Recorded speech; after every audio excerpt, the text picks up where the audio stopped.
Hey, what's up guys? Mike here, and this is the ZeroLemon Nexus 6P extended battery case. Figured I'd show you guys what this thing's all about. It's pretty massive, it's got some serious weight to it. You do have your Nexus 6P here, which comes in at about 7.3 millimeters. Then you have your ZeroLemon case here, just to put them side by side to give you just a glimpse of what we're talking about. So this bad boy, the ZeroLemon case, comes in at 20.55 millimeters thick, 6P again 7.3, so almost triple the size. The battery right here comes in at 8,500 milliamp hours, so that's about 190% what you get from the Nexus 6P. On the bottom, they do have the USB-C connector. It's like a little docking station. You'll just take your Nexus 6P and slide it right on down in there. Just be careful, don't push on your 6P because you can potentially break that USB-C dock into your device and then you're kind of screwed. Next up is this really flimsy hard plastic shell. Now this is going to basically just slip in between the two, and this is going to hold the battery, the Nexus 6P in place, and your silicone TPU style gel backplate all together. Now once you pop this down in here, it's going to take a few times for it to get used to it, but normally it only takes about 15 seconds tops to actually put this in. What I normally do is start from the bottom, just push it into place, and then I'll pop this top piece in. Now you're probably thinking, well, that's probably it, but actually there's a lip that goes all the way around on the front of the TPU style, as well as the little flimsy piece we just put in. So once you get it in place, you'll kind of just squeeze in those edges until you get everything nice and snug. The power button volume rockers are actually really good on feedback. It's more of a mushy sensation, not so much stiff like you will find on some cases. I'm looking at you, Rhino Shield, and some other ones, so you'll see that the feedback is actually really easy. Popping into that camera mode, turning the device back off, and volume up and down. So you can hear them. Still get the clickiness, you still get that tactile feedback, which is really nice. In terms of the back, let's just start with that. You do have about a ½ inch. I measured it out, just under a ½ inch going all the way into that fingerprint sensor. So I'm roughly, just to give you reference, I'm 6 foot tall. I have pretty average size hands. And this thing is, you know, it's monstrous, but I can still flip it around, no issues whatsoever. Not really that big of a deal, but it does have more weight. Now in terms of the power button, you will push this real quickly to get your power indicators right there that you're going to see. You get 4 total. So what this means is, you know, you have your 100%, what is it, like 70, 80, 50, and then 20-ish. Now, if you hold this power button down for 3 seconds, it will then start charging your device. Now, the LEDs on the back will stay on when you're in charge mode. So this is an indication of that it's actually working. And then you can always check and see on the display there that it's charging. Do a double pull down, get your battery information up on display, and you can see it's actually charging on AC even though it's on the battery. Now if you go back onto the back of the end here and hold this down 3 seconds once again, turns off the LED light indicators and it will stop charging your battery. Going on to the visor up here, we're talking some serious business. Yeah, that's a huge freaking protruding case coming out in the visor down there. There are some issues, however, with the camera. We'll go over that, but the cutouts are fine. The laser autofocus doesn't have any issues. We have the cutout for that, the flash and the sensor, but the sensor is a big deal here. So what I did find out when I was using this case is that when you're taking pictures on the very top here, since this protrudes so much, you're going to get some black lines like up at the top of the video here, for example, little black line or some glare, and then it will kind of come down just a little bit and fade out as it goes down. So it's like a glare effect.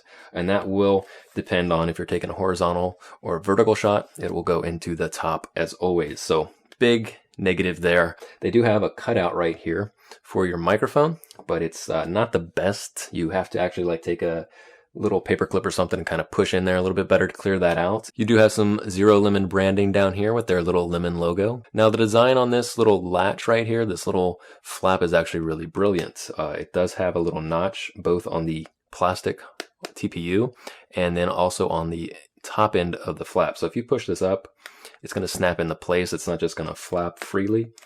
So that's pretty nice that it does have that included. And then you do have, once you pop this open, your USB-C port down here at the bottom. And this is fully functional with the stock cable that is included from Huawei.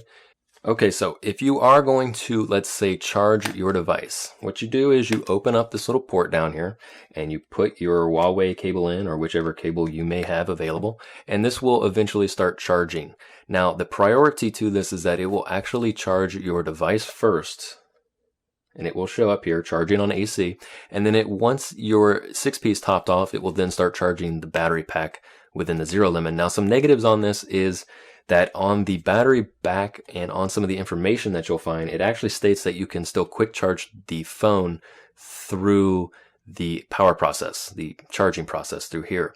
But I'm not finding that to be the case. You'll even see on the lock screen, it just says charging. It doesn't say rapid charging. So extremely long time to charge it up. That's kind of a negative, but it'll last a long time as well. So it kind of weighs itself out, but just be aware it does not quick charge. And the battery pack itself does not quick charge. You do have some ZeroLemon branding on the front down here as well on the bottom speaker grill. They do state that there's shock absorption. They have this thing on the side, right hand side. Unless you're looking at the back, then it's the left hand. And it's called Zero Shock. It's a little piece of branding right there. You'll see it, Zero Shock, which basically means that there is some shock absorption on the back. If you drop this thing on the front, chances are you're going to run into some problems because this thing's almost a pound. With the Nexus 6P inside, it's going to be 379 grams total. The 6P is like 170-ish. This case is roughly about 220-ish in terms of grams. Once you put them both together in terms of ounces, if you need ounces for measurement, it's going to be roughly 14 ounces or just 0.875 pounds, so just under a pound. Feedback on GPS has been a major issue. People have been having GPS drop in and out constantly with this, so if you're looking to get this case for Pokemon Go, I know a lot of people are playing that, you might want to look elsewhere like a power bank. There's also some issues with the NFC. It's hit and miss, depends on the terminal that you're using at which store. I had it work a couple times, and then a couple times it didn't work, so it's kind of hit and miss. The only other thing I can really nitpick is some of the edging is a little bit sharp. You have some excess material, so you'll have to kind of take a razor blade or an X-Acto knife and kind of just chip away at some of those extra corners that just didn't get processed properly with the mold or just didn't get smoothed out. And that's both on the top here, on the lips corners, and on the bottom. The only thing that I can leave you guys with is taking it apart. My recommendation is, instead of trying to finesse the lip on the TPU gel, what I do is I just push on the plastic piece, the flimsy plastic piece. You'll get those sides to open real simple, and then you just kind of have to manhandle it a little bit. Normally, I open it from the bottom, and the reason for this is because the bottom is all one piece. Just be careful not to rip this. So maybe start from this side, and then once you pull that out, you can just grab the battery and open it up. The reason I do that is because if you open it from the top, you can potentially pull your Nexus 6P face first, and it will rip it right off of that battery, and you break that USB-C dock into your phone, and you have a big problem. Yeah, so I mean, I recommend taking it off from the back on the bottom, and then you'll just slide your 6P out. Real simple process. One more thing to note, I just about forgot, is that it will scratch up your 6P. It will do some scuff marks. So you'll see on here, right there, got some scuff marks, and right up here at the top, some scuffs, some abrasions, definitely around the sides. Now you can buff these out. I've already went and buffed mine out a few times during removal, but it is kind of a negative because my 6P was in perfect condition until I started using this, and unfortunately it did kind of put some marks on there. Another thing is, you'll see, I'll show you real quick when you throw this on, you'll see that there is a curve right up here on your Nexus 6. It does have a curve right by that visor, and you'll see the battery pack isn't exactly flush with the entire back. So that's where it rubs up there on the top, right about mic level. So if I pull this off, you'll see some little wear, some little abrasions right there. Don't know if you'll be able to see it, but reflections or what have you, but yeah, just a little negative. It will scratch your device unless you have a skin or something installed, so be aware of that. But personally, in my opinion, there are too many negatives over positives for this specific product, unfortunately. You know, if they made something half that size, like roughly half the size, half the price, it would definitely be more practical for everyday use. But I'm definitely happy that I reviewed it. I mean, it's a good product. It's not terrible.